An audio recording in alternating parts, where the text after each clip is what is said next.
Dumnezeu, da, mă? Cu Dumnezeu futu-ți morții, mătii, să te duci. Bă, cu Dumnezeu să te duci futu-ți morții, mătii, să plătești facturile, cu Dumnezeu să te duci în morții, mătii, cu Dumnezeu să te duci futu-ți Hristosul, mătii. Băga mi-aș pula în crucea, mătii.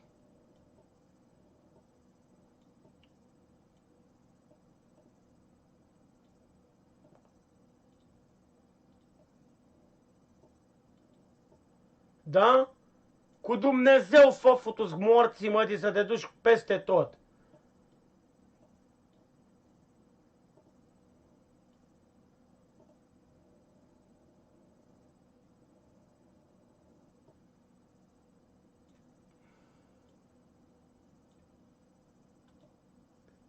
Da, mă? Bă, retardo, cu Dumnezeu să te duci peste tot.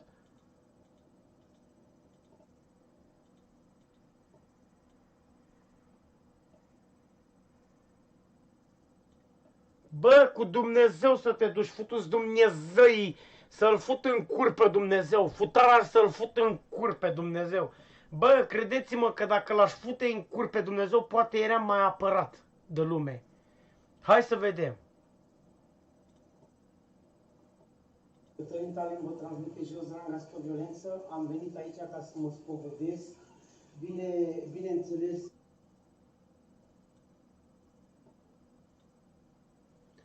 Recapitulăm și dăm drumul. Îi dăm drumul acum.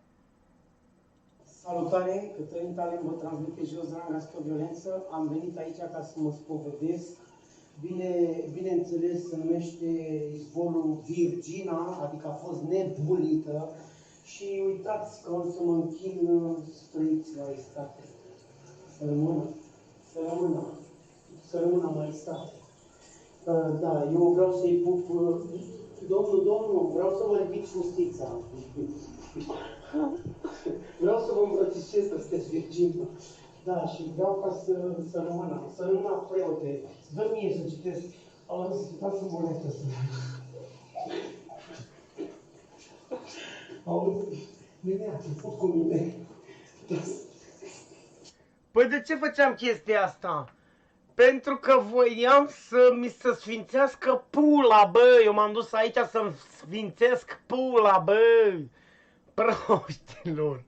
Eu m-am dus ca să-mi sfințesc pula în el. Am vrut să-l fut în curs, să-mi sfințesc pula. Am vrut să îmi sfințesc pula ca atunci când mă duc undeva să fut o muiere, să sfințesc și copilul în pula mea, automat, fără să-l mai botezez. Citesc. Auzi, dați în boletă să... Auzi, nenea, te fut cu mine. Nenea, mă lasă de fut. Hai, facă eu. Vreau să te sfințesc. Auzi, bă, dar nu scapă pe ăștia. Hai, mă, să mă piși. Deci, fraților, să știți că aici am venit ca să mă închin la aceste creaturi izilic. Nu știu, astea sunt niște desene care nu simplifică nimic. Imaginile astea nu se face... Nu poți ca vine la tine să-ți dea mâncare. Asta e un desen. Asta e un desen care nu simplifică nimic. Nu știu de ce... Da, păi normal, bă, băi Cătăline, păi normal, bă, că nu se simplifică nimic. E niște culori, e un perete desenat, așa și eu pot aici în spatele meu să o desenez pe Sfânta Paraschiva băgată în cimitir și în mormânt. Acum vorbim și noi, Silviule, lasă-mă să dea dislike, dă-i în pula mea, taci din gură, Silviu. Lasă-i în pula mea, dați bă pe greu dislike, pe greu, băgați pe greu. Bă, acum vorbim la modul serios. Dacă eu o desenam aici pe Paraschiva sau pe Arsenie Boca, credeți că ăștia doi lăbari veneau și îmi dădeau mie mâncare? Vă trag la muie, mă, vai de morții voștri. Vai de morții voștri, de pișați. Pișați.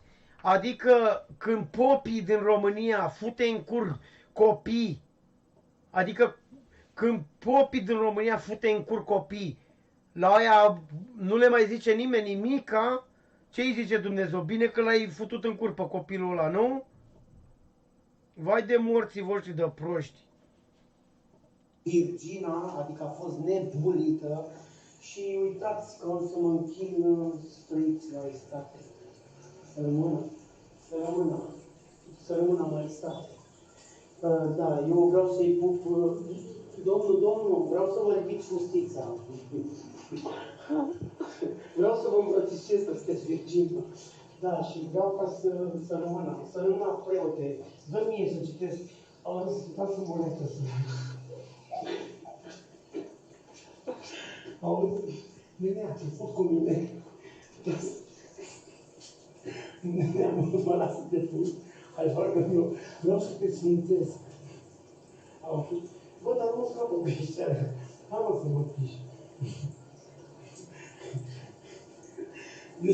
Deci, fraților, să știți că aici am venit ca să mă închin la aceste creaturi. Nezilic. Nu știu, astea sunt niște desene care nu simplifică nimic. Imaginile astea nu-ți face... Nu poți ca vine la tine să-ți dea mâncare. Ăsta e un desen. Păi corect, Cătăline. Corect, ăsta e un desen care nu simplifică nimic. E un desen care... Hai să-ți dau un exemplu, Cătăline. Știi cum sunt românii ăștia? Dacă le arăt așa, zice că e cruce. La românii ăștia, dacă le arăt așa, se închină la ea. Deci ăștia sunt românii. La român, dacă ți-ai luat pula și ai pus o altă pulă în stilul ăsta, e cruce pentru ei. Să mă fut în morților de proști. Un desen care nu se simplifică nimic. Nu știu de ce... Iau, a intrat dracu în desen. Uitați-vă și voi. Maică, ce-ai făcut? Ai băgat Viagra în el, în pizda, mătii. Uite. Vreau să-i trag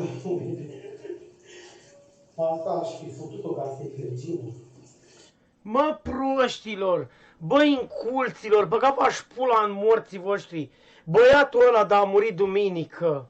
Băiatul ăla de s-a înnecat în bazin la 3 metri. Unde morții măterea Dumnezeu să-l salveze? Tu băga-v-aș pula în gât cu Dumnezeu vostru de retarzii dracului. Preoții Dumnezeu nu există, bă, proștilor, terminaților. E un mit să vă facă pe voi că să-mi fie frică. Să-ți fie frică de măta că e curvă și să mai fut odată și îți mai aduce un frățior mințindu-te pe tine că există și îți aduce bărzoiul. Puf, tu-ți morții, mă, de terminați.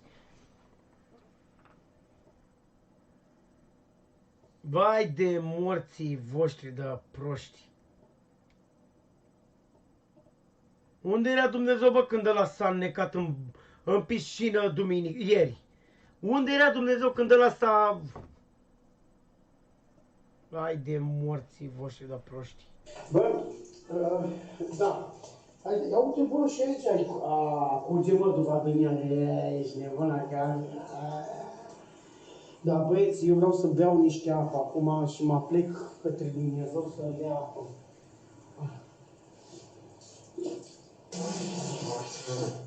Am băut o treabă, bă, că mergi pula. Am băut o treabă. De pula mea.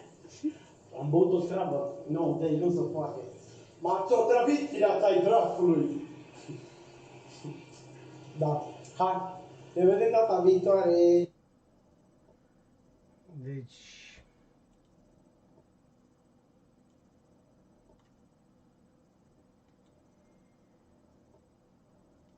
Vai de pula voastră de morți.